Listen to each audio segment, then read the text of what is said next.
क्या आपको पता है एक बच्चा भी आपके सिस्टम को कभी भी कॉम्प्रोमाइज़ कर सकता है? मतलब एक छोटे से बच्चे का भी आराम से आपके सिस्टम को कॉम्प्रोमाइज़ करना अब हो रहा है पॉसिबल। कैसे हो रहा है ये? मतलब कि ना जब किसी सिस्टम को कॉम्प्रोमाइज़ करना है तो काफ़ी सारे पेलोड्स बनाने पड़ते हैं, कमांड्स याद करने पड़ते हैं, लिनक्स के ऊपर हाथ साफ होना चाहिए। बहुत टेक्निकल चीज़ों की ज़रूरत पड़ती थी। पर आज की तारीख में रेड टीम एक्टिविटीज़ को करने के लिए कुछ ऐसे टूल्स बना दिए गए जिनसे ये एक्सप्लोइटेशन काफ़ी ईज़ी हो गया। मेरे सामने एक टूल दे रखा है यहाँ पे एमएसएफ वेनम पेलोड क्रिएटर। इस टूल का काम क्या होता है? ये आपके सारे प्रोसेस को बहुत ईज़ी बनाता है। आपने सुना होगा मेटा एक्सप्लोइट के ऊपर हम लोग एक पूरा कम्युनिकेशन सेटअप करते हैं। एमएसएफ वेनम के थ्रू हम लोग पेलोड क्रिएट करते हैं। अब देखिए इस एमएसएफ वेनम पेलोड क्रिएटर मतलब कि एमएसएफ पीसी ने कितना इजी कर दिया है किसी सिस्टम को एक्सेस करना, हैक करना विद इन अ सेकेंड्स। मतलब बहुत बड़ा कोई काम नहीं करना, और इसके लिए आपको बहुत कुछ आना भी नहीं चाहिए। समझते हैं इस टूल के बारे में क्या है, ये कैसे वर्क करता है। स्पेशली रेड टीम एक्टिविटी में ये टूल काफ़ी यूजफुल होता है, जहाँ पे एक्सप्लोटेशन की बात होती है, पोस्ट एक्सप्लोटेशन के बारे में बात आती है, तो बहुत ईजी वे में चीज़ें करके और आपको एक्सेस मिल जाता है। अब समझते हैं कैसे ये वर्क करता है। ये कुछ इसका इंटरफेस है, ठीक है ना। आप चाहो तो इसको डाउनलोड कर सकते हैं आप। इसका लिंक जो रहेगा मैं डिस्क्रिप्शन में डाल दूंगा, तो चेक कर लेना आप एक बार, ठीक है। और अब देखें यहाँ पे ये टूल जो है आपको आराम से गिटहब पे मिल जाएगा। टूल को डाउनलोड करने के बाद आप काली के अंदर जाएं। काली और विंडोज़ का सर्वर का एक सेटअप बनाना पड़ेगा आपको। विंडोज सर्वर हो आपका या फिर नॉर्मल विंडोज़ हो, दोनों में से कोई भी चल जाएगा, ठीक है। अब काली के अंदर आप इस टूल को डाउनलोड कर लो। बड़ा ही सिंपल सा कमांड है, कमांड भी साइड पे ही दे रखा है, आपको कुछ करना भी नहीं है। यहाँ पे ये कमांड दे रखा है, यहाँ पे इसके थ्रू आप सॉरी यहाँ पे दे रखा है, आप इसको क्लोन कर लो। पहले ये दे रखा है, यहाँ से क्लोन कर लो, कॉपी करके क्लोन कर लो, गिट स्पेस क्लोन स्पेस और फिर ये यूआरएल डाल देना। और उसके बाद इसकी फाइल की परमिशन चाहिए होगी, यहाँ पे जाते हैं, ठीक है। आपको सिर्फ करना है गिट स्पेस क्लोन, ऐसे करके ये टाइप करना, एंटर मार दोगे तो ये ऑटोमेटिकली, थोड़ा मैं जूम कर दूँ ताकि आपको प्रॉपरली विजिबल हो जाए। ये टाइप करें गिट स्पेस क्लोन स्पेस और फिर वेबसाइट का जो भी पूरा आपका रिपोजिटरी का यूआरएल है वो डाल दें। आप एंटर मारेंगे, ये डाउनलोड हो जाएगा। डाउनलोड होने के बाद अगर आप इस फाइल को ओपन करेंगे तो आपको इसमें 3 फाइलें नजर आएंगी। एलएस करके चेक करते हैं तो आपको एक तो मिलेगा msfpc.sh, रीडियो मिलेगा और लाइसेंस। ये 3 में से जो msfpc है ये काफ़ी इंपॉर्टेंट है। बाय डिफॉल्ट ये ग्रीन नहीं आएगा, ये वाइट ही आएगा। तो उसको आपको chmod करके chmod एक कमांड आप डालना जो जिससे आप इसको एग्जीक्यूटेबल परमिशन दे सको, प्लस x लिख के स्मॉल x, और उसके बाद आप इस टूल का नाम जो है वो डाल देना msfpc.sh। एंटर मार देंगे तो इसको परमिशन मिल जाएगी और उसके बाद आप इस टूल को चला सकते हैं, ठीक है। इतना तो आपको बेसिक लेवल पे करना पड़ेगा। अब इसको है ना चलाने के लिए अगर आप चाहें तो एस करके कर सकते हैं, पर एस करके करेंगे तो ये आपको एरर थ्रो करेगा। पहले ही बोलता हूँ मैं, एरर थ्रो करेगा। अगर आप चाहें तो उसको रिजॉल्व भी कर सकते हैं, पर अगर आपसे रिजॉल्व नहीं हो रहा तो उस कंडीशन में आप यूज़ करना इसका, ठीक है। यहाँ पे बैश का कर सकते हैं यूज़, बैश करना है और msfpc.sh कमांड का नाम दे रखा है, जो टूल का नाम दे दिया अपन ने। कमांड cmd के लिए कर रहे हैं हम लोग, विंडोज़ का मुझे पेलोड जनरेट करना है, और ETS0 मेरा इंटरफेस। अभी इंटरफेस कैसे पता चला मुझे? आपको एक नए इंटरफेस में जाके IF कॉन्फ़िग कर लेना है, ठीक है ना। ये IP एड्रेस चेक करने का हमारा कमांड होता है। तो जब मैंने चेक करा तो यहाँ पे मुझे जो IP एड्रेस मिल रहा है 192.168.169.182, ये मेरे ETS0 अडेप्टर से मिला है मुझे। तो इसलिए यहाँ पे जो आएगा वो आएगा ETS0। आप भी कंडीशन में थोड़ा सा अलग हो सकता है, मेरी कंडीशन में ये है, ठीक है। तो ये मेरे यहाँ पर आ गया। अगर आप वाईफाई से कनेक्टेड हैं, अभी मेरा इथरनेट जुड़ा हुआ है तो इसलिए मेरा ETS0 आ रहा है यहाँ पे। अगर आप वाईफाई से तो यहाँ WLAN 0 आ सकता है, वो आप अपने अनुसार देख लेना कि आपके सिस्टम में क्या आ रहा है, ठीक है। तो एक विंडो का एक्सप्लॉइट अपन जनरेट करना चाह रहे हो, सबसे बढ़िया अच्छी बात क्या है, इसको एक्सप्लॉइट करने के लिए खुद का सर्वर बनवा देता है। बोलता है कि ये सर्वर बना लो, कमांड टाइप कर लो, सर्वर बना लो, और इस पर्टिकुलर एक्सप्लॉइट को आप नेटवर्क में कहीं पे भी ट्रैवल कर सकते हो आराम से। एंटर मारते दिख रहा होगा आपको MSF वेनम पेलोड क्रिएटर जो है, इसका वर्जन है ये 1.4.5, और IP एड्रेस आ गया है आपका, और 443 पे रन कर रहा है। सबसे बड़ी बात ये है, अब इसने क्या कर दिया कि ना इसने पूरा कमांड चलाया और एक एक्सप्लॉइट आपके लिए जनरेट कर दिया, ठीक है। अब ये कैसे? अब देखो आपका सब पहला क्वेश्चन ये तपन भाई कि ना एक्सप्लॉइट जनरेट कर देगा, पर हमें मेटा एक्सप्लॉइट में जाके सारे काम तो करने पड़ेंगे, सारी सेटिंग तो डालनी पड़ेगी। नहीं, ऐसा कुछ भी नहीं करना आपको। अब देखते हैं इस वाले फोल्डर को। तो अगर आप देखोगे तो यहाँ पे इसने 2 फाइल बना दी। एक फाइल बनाई है, इस कौन सी बनाई है? एक तो Windows shell stager staged reverse TCP 443.exe, तो exe फाइल बना दी जो जाएगी आपके टारगेट मशीन के अंदर। दूसरी फाइल बनाई है RC फाइल, जो बेसिकली होगा MSF कंसोल के लिए। तो अब MSF कंसोल में एक भी कमांड याद करने की जरूरत ही नहीं बची। मतलब समझो आप कि आपने इसको क्लोन करा, ये कमांड टाइप कर दिया, एंटर मार दिया। अब ये क्या बोल रहा है, अगर आपको इसको ट्रांसफर करना है नेटवर्क के अंदर कहीं पे भी, थोड़ा सा मैं यहाँ कर देता हूँ मैं, अगर आपको ट्रांसफर करना है इसको तो आपको क्या करना है, पाइथन 3 टाइप करना है, -m करना है और फिर यहाँ पे एक सर्वर क्रिएट कर देना है इसका। ठीक है भाई, ये भी कर लेते हैं। अब इसने कमांड दी है तो हमें चलाने में दिक्कत क्या आ रही है, तो मैंने इसको कॉपी कर लिया, जस्ट सिंपली कॉपी करा मैंने और जाके यहाँ पेस्ट कर दिया। अब ये करेगा क्या, बेसिकली मेरे इस सिस्टम के अंदर एक है ना एक सर्वर बना देगा, HTTP सर्वर, मतलब कि मेरा काली लिनक्स टेम्परेरी तौर पे एक वेब सर्वर बन जाएगा और इसका IP एड्रेस और पोर्ट नंबर जब डालूंगा तो मैं नेटवर्क के अंदर इसके डेटा को एक्सेस कर सकता हूँ। और ये इसी फोल्डर में कर रहा हूँ क्योंकि इसी फोल्डर को मुझे ओपन करना है नेटवर्क के अंदर। मतलब कि आप देखो तो ये जो है MPC के अंदर ही ये फाइल है, तो मैं चाहता हूँ यही फाइलों को मुझे एक्सचेंज करना है बाहर नेटवर्क में, किसी भी नेटवर्क के अंदर किसी भी सिस्टम में डालना है, तो मैं इसी पर्टिकुलर फोल्डर को मेरा डायरेक्टरी बना दूंगा जो इंटरनेट पे एक्सपोज होगा, मतलब कि नेटवर्क में एक्सपोज होगा।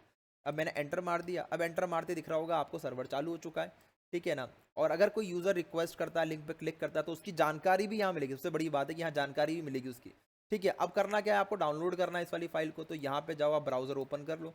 ब्राउजर ओपन करके आप अपने सिस्टम का IP एड्रेस जो भी है वो डाल दो यहाँ पे। जैसे मेरा ये है 192.168.169.182। अब पता कैसे चला, तो यहाँ जाके आप इसका IF कॉन्फ़िग करा मैंने, तो यहाँ दिख रहा होगा आपको मेरा IP एड्रेस है।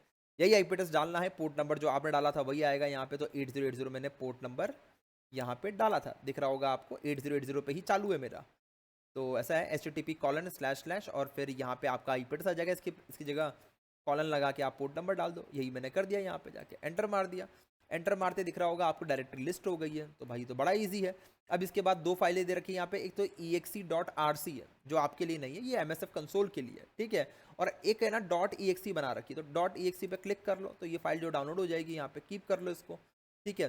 तो अब यहाँ पे एक बार चेक कर लेते हैं भाई क्या हो रहा है इसके अंदर, डाउनलोड अनवेरीफाइड, ठीक है। अगर अपन देखेंगे तो इसने इस फाइल को यहाँ पे डाउनलोड कर दिया है, ठीक है। अब डाउनलोड तो कर दिए, मतलब कि बहुत इजी है ट्रांसफर करना नेटवर्क के अंदर, बड़ा ही इजी है इसको। उसके बाद अब करना क्या है, आपको दिख रहा होगा यहाँ पे लॉग आना शुरू हो गया है कि भाई इस IP एड्रेस ने 183 मेरे सिस्टम का IP एड्रेस उसने क्लिक करा है, उसको डाउनलोड करा है। और ये दिख रहा होगा आपको किसको डाउनलोड करा है, इसको डाउनलोड करा है, EXE वाले को। तो बड़ा बड़ा सा मतलब बहुत अच्छा कर दिया था, सर्वर के थ्रू हम ट्रैकिंग कर पा रहे हैं कि उसे यूजर ने क्लिक भी करा नहीं करा, डाउनलोड करा कि नहीं करा, और कौन से IP एड्रेस उसने एक्सेस करा, ये भी हो गया हमारा टास्क। अब इसके बाद जो करते क्या है, बेसिकली हमें MSF कंसोल ओपन करना होता है। अब समझते हैं हम MSF कंसोल का काम क्या। आपको इसी फोल्डर में रह करना है जिसके अंदर .rc वाला फोल्डर था। .rc वाला जो फाइल थी वो थी मेरे MPC के अंदर था। अगर इसको वेरीफाई करना है तो LS मार के चेक कर लो, तो दिख रहा होगा आपको यहाँ पे exe.rc लिखा हुआ है, ठीक है ना। तो इसी वाली फाइल को अपन को चलाना है, तो MSF कंसोल करना है। सिंपल सा कमांड दे रखा है -q, मतलब स्टार्टिंग में MSF कंसोल के स्टार्टिंग में आता है ना बड़ा सा बैनर आता है इमेज में, सबको हटा दिया अपन ने, सीधे अपन यूज कर रहे हैं R करके इस पर्टिकुलर फाइल का नाम डाल दो जो RC वाली फाइल है, पूरा आते ही, ठीक है। बस इतना ही करना है, ना कोई कमांड याद रखना है, ना कोई IP एड्रेस सेट करना, कुछ नहीं करना, सब इसने कर रखा है ऑटोमेटिकली। एंटर मार दो बस। अब एंटर मारने के बाद ये अपना चालू हो गया भाई, ठीक है। थोड़ा सा वेट करना पड़ेगा आपको इसके लिए। हाँ अब चालू हो गया, दिख रहा होगा आपको। इसने L host, L port, payload सब लगा दिया इसने ऑटोमेटिकली, एक्सप्लोड, ठीक है। अब देखो ये करने के बाद ये आगे आगे वेट कर लेगा। अब क्या है कि अपन को क्या करना है, सेम टाइम पे अभी एक बार नीचे तक आ जाए, कंप्लीट हो जाइए, उसके बाद फिर अपन को करना क्या है, देखो यहाँ पर आ गया स्टार्टेड रिवर्स TCP हैंडलर, मतलब कि आपका जो काली लिनक्स से चालू है अब किसी भी कनेक्शन को एक्सेप्ट करने के लिए। तो अब करना क्या, और ये बेसिकली देख लो ये किस पे काम कर रहा है, पोर्ट नंबर 443। ये ऐसा पोर्ट होता है जिसको फायरवॉल भी पकड़ता नहीं है, क्योंकि उसको पता है कि 443 के थ्रू वेबसाइट से HTTPS सिक्योर वेबसाइट का कम्युनिकेशन होता है, तो इसको पकड़ना उसके बस की बात भी नहीं है, आप आराम से कर सकते हैं, ठीक है। अब समझते हैं यहाँ पे, देखो यहाँ पे होता क्या, एज अ सिक्योरिटी एनालिस्ट अगर आप समझे तो 443 का मतलब लेजिटिमेट ट्रैफिक नहीं होता हमेशा, there could be a malicious traffic, तो इसलिए हर टाइप के ट्रैफिक को हमें इंस्पेक्ट करना चाहिए। अब यहाँ पे अपन ने क्लिक कर दिया, अब क्लिक करा मैंने, यहाँ देखो तो मैं अभी मैंने क्लिक करा है वहाँ पे, ठीक है। यहाँ पर आया मोर इन्फो पे मैंने क्लिक करा, रन एनीवे कर दिया मैंने इसको, ठीक है। मैंने यहाँ पे क्लिक करा है, तो अब देखो यहाँ पे ऑटोमेटिकली इसने एक है ना सर्वर कनेक्शन जो है क्रिएट कर लिया, आ गया सेशन 1 ओपन, ठीक है। सेशन 1 ओपन हो चुका है, मतलब मैंने यहाँ पे कोई भी कमांड का यूज़ नहीं करा। सबसे बड़ी बात है कि ये टूल्स हैं जो रेड टीमिंग के टूल्स हैं, ये बहुत फ्लॉलेस होते हैं, ठीक है। अब ये कमांड ओपन हो चुका है, इसको यहाँ पे आप एंटर मार दो 2 बार, ठीक है। अब देख लो, अगर आपको चेक करना है कि एक्चुअल में एक्सेस हुआ या नहीं हुआ, ओपन तो हुआ पर गया किधर, तो चेक कर लो सेशंस करके -i, ठीक है। सेशंस कर दो, एंटर मार दो, दिख रहा होगा आपको कि भाई एक जो है ना वो शेल आ चुका है, दिख रहा होगा आपको यहाँ पे। अब उससे करना क्या है, मुझे एक्सेस, मुझे इससे कम्युनिकेशन करना है, तो सेशंस -i और 1 कर दो, क्योंकि नंबर आईडी जो इसका 1 है, दिख रहा होगा आपको यहाँ पे। ठीक है, एंटर मारता हूँ मैं। अभी एक कम्युनिकेशन करना शुरू कर दिया और विंडोज सर्वर के अंदर में यहाँ पे मैं टाइप करूंगा IP कॉन्फ़िग। अब मैं सारे काम कर पाऊंगा। ठीक है, अब मैं चेक कर लेता हूँ। अभी मैं डेस्कटॉप पे हूँ तो मैं थोड़ा बाहर आता हूँ। ठीक है, अब मैं यहाँ पे करता हूँ dir cd डबल डॉट, मतलब कि cd चेंज डायरेक्टरी स्पेस देके डबल डॉट करा, मतलब एक डायरेक्टरी पीछे आ रहा हूँ मैं। तपन वाली डायरेक्टरी में हूँ मैं। यहाँ चेक करता हूँ तो भाई यहाँ पे डेस्कटॉप भी है। ठीक है, अब देखो यहाँ पे डेस्कटॉप जिसका, डेस्कटॉप पे कुछ रखा है क्या? कुछ भी नहीं है, खाली है बिल्कुल, कोई दिक्कत नहीं। अपन जाते हैं डेस्कटॉप पे, cd डेस्कटॉप करते हैं, सॉरी cd डेस्कटॉप, डेस्कटॉप पर आ गए। अब यहाँ पे करते हैं mkdir, अपन हैकर ब्लॉक बनाते हैं, हैकर ब्लॉक, एंटर मारता हूँ। दिख रहा होगा एक फोल्डर बन गया यहाँ पे। तो बेसिकली ये सब रेड टीमिंग के टूल्स हैं जो बेसिकली काम आते हैं सिस्टम को कॉम्प्रोमाइज़ करने के लिए, सिस्टम को एक्सप्लॉइट करने के लिए। ऐसे टूल्स की नॉलेज आपको हेल्पफुल रहती है कि आप जो है इस टाइप के टूल्स को अगर आप समझते हैं, आपको पता है कि 443 के ऊपर भी ट्रैफिक जो है मलिशियस आ सकता है, तो जब आप इंस्पेक्ट करने जाओगे, जब आप मॉनिटरिंग करने जाओगे, जब आप एनालिस्ट बनोगे, तो उस कंडीशन में आपको पता रहेगा 443 पे ब्लाइंडली बिलीव नहीं कर लोगे। ऐसे टूल्स बेसिकली हम यूज़ करते हैं रेड टीम एक्टिविटी में, जहाँ पे हमें एक्सप्लोइटेशन दिखाना होता है और बहुत फ्लॉलेस तरीके से इसको फायरवॉल भी पकड़ नहीं पाएगा, क्योंकि 443 के थ्रू ट्रैफिक जो है डाइवर्ट कर रहा है। तो आई थिंक ये वीडियो आपको काफ़ी इन्फॉर्मेटिव लगी होगी। डिस्क्रिप्शन में मैंने इसका लिंक दे रखा है, जाके आप इसको चेक कर सकते हैं। रेड टीम के लिए बहुत इंपॉर्टेंट है, तो प्लीज़ आप इसका मिसयूज़ ना करें, ये बहुत इंपॉर्टेंट टूल है। ठीक है, और अगर आपको 1-to-1 कोर्स करना है हमारे साथ में, तो मैंने नीचे फॉर्म दे रखा है, जाके आप भर सकते हैं हमारे साथ 1-to-1 कोर्स करने के लिए। सब्सक्राइब कर ले चैनल को ऐसे ही और इन्फॉर्मेटिव वीडियो के लिए, ताकि आने वाले टाइम में मैं और भी रेड टीमिंग के ऊपर कुछ वीडियोस लेकर आऊँगा, तो आपको ईजी रहेगा समझने में।